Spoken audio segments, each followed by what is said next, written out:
नमस्कार, national India news के Delhi metro NCR bulletin में आपका स्वागत है। आइए नजर डालते हैं आज की अहम खबरों पर। जम्मू कश्मीर के उधमपुर जिले में सेना का हेलीकॉप्टर क्रैश, घायल हुए 2 पायलटों की गई जान। पीआरओ डिफेंस जम्मू ने कहा कि पटनी टॉप पे सेना का हेलीकॉप्टर क्रैश में गंभीर रूप से घायल 2 पायलटों ने दम तोड़ दिया है। ये घटना सुबह 10:30 से 11:15 के बीच हुई है।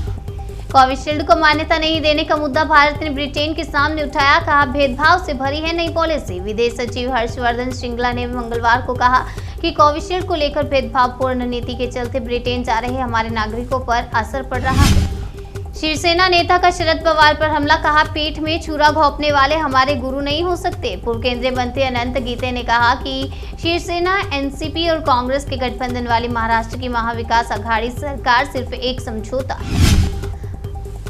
केजरीवाल ने हर घर बेरोजगारों को नौकरी देने का किया वादा, कहा सरकारी नौकरियों में हो रही धांधली पर लगाएंगे रोक। अरविंद केजरीवाल इन दिनों चुनावी मोड में हैं। उत्तराखंड के बाद अब उन्होंने गोवा में बेरोजगारों को रोजगार देने का वादा किया है। राहुल गांधी का ट्वीट, कहा चीन से लगी सीमा पर युद्ध के नए प्रतिमान का सामना कर रहा है भारत। राहुल गांधी ने ट्विटर पर लिखा है कि सीमा पर हम एक नए युद्ध प्रतिमान का सामना कर रहे हैं। उन्होंने कहा कि इसे नजरअंदाज करने से काम नहीं चलेगा।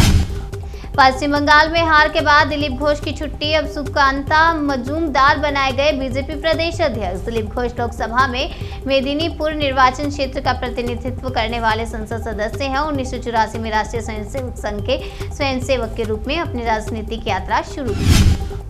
कोलकाता में सितंबर में बारिश का 14 साल का रिकॉर्ड टूटा। मूसलाधार बारिश से राज्य में भारी तबाही। एक चक्रवात जो समुद्र के ऊपर विकसित हुआ था पश्चिम बंगाल तट की ओर बढ़ गया, जिस वजह से कोलकाता, उससे सटे उत्तर दक्षिण 24 परगना, हावड़ा, हुगली और पूर्वी मेदिनीपुर सबसे ज्यादा प्रभावित हुए। कोरोना मामलों में एक बार फिर कमी देखी गई है। 24 घंटे में 26,000 नए केस, 252 संक्रमितों की मौत। दुनिया भर में अब तक 22,97,00,000 कोरोना महामारी से संक्रमित हो चुके हैं। इनमें से 3,35,00,000 लोग भारत से हैं।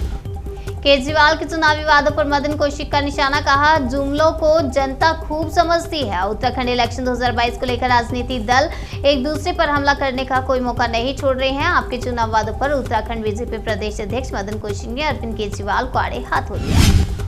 ज्वेलरी शॉप लूटने आए बदमाशों को लोगों ने पकड़ा, जमकर हुई धुनाई। ग्रेटर नोएडा में ज्वेलरी शॉप लूटने आए बदमाशों की जमकर धुनाई की गई है। दुकानदार द्वारा शोर मचाने पर आसपास के लोग इकट्ठा हो गए और उन्हें पकड़ लिया। योगी आदित्यनाथ का अखिलेश यादव पर तंज, सपा और बुद्धि नदी के 2 किनारे हैं। योगी ने कहा कि बीजेपी भारी बहुमत से सरकार बना रही है और 350 से अधिक सीटें पाकर हम आ रहे हैं और हम मुख्यमंत्री बनेंगे। महंत नरेंद्र गिरी को वीडियो से किया जा रहा था ब्लैकमेल, सपा सरकार में दर्जा प्राप्त मंत्री रहे नेता पर शक। पुलिस एनकाउंटर में धरे गए 7 शातिर बदमाश, दिन में रेकी, रात में करते थे लूटपाट। नोएडा पुलिस ने मुठभेड़ में 7 बदमाशों को गिरफ्तार कर लिया है। बदमाश फैक्ट्री में लूटपाट करते थे। पुलिस बाकी बदमाशों की तलाश कर रही है। केदारनाथ में यात्रियों की सुरक्षा के लिए चाक चौबंद व्यवस्था, सैकड़ों पुलिसकर्मी तैनात। केदारनाथ धाम में यात्रियों की सुरक्षा के लिए खासा प्रबंध किए गए हैं। यात्रा मार्गों पर सैकड़ों पुलिसकर्मियों को तैनात किया गया।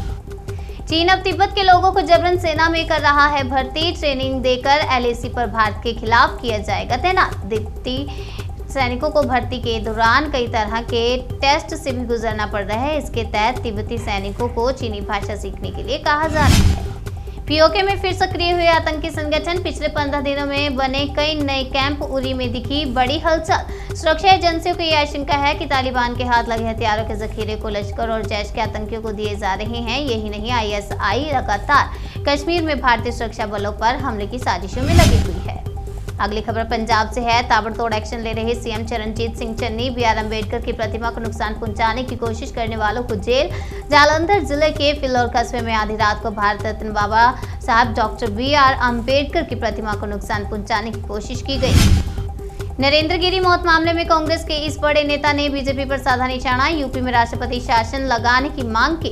नाना पटोले ने नरेंद्र गिरी की मौत को हत्या बताया। उन्होंने आरोप लगाया कि इस मामले को आत्महत्या दिखाने की कोशिश की जा रही है। दिल्ली मेट्रो एनसीआर बुलेटिन में फिलहाल इतना ही। बाकी की तमाम खबरों के लिए बने रहिए हमारे साथ और देखते रहिए नेशनल इंडिया न्यूज।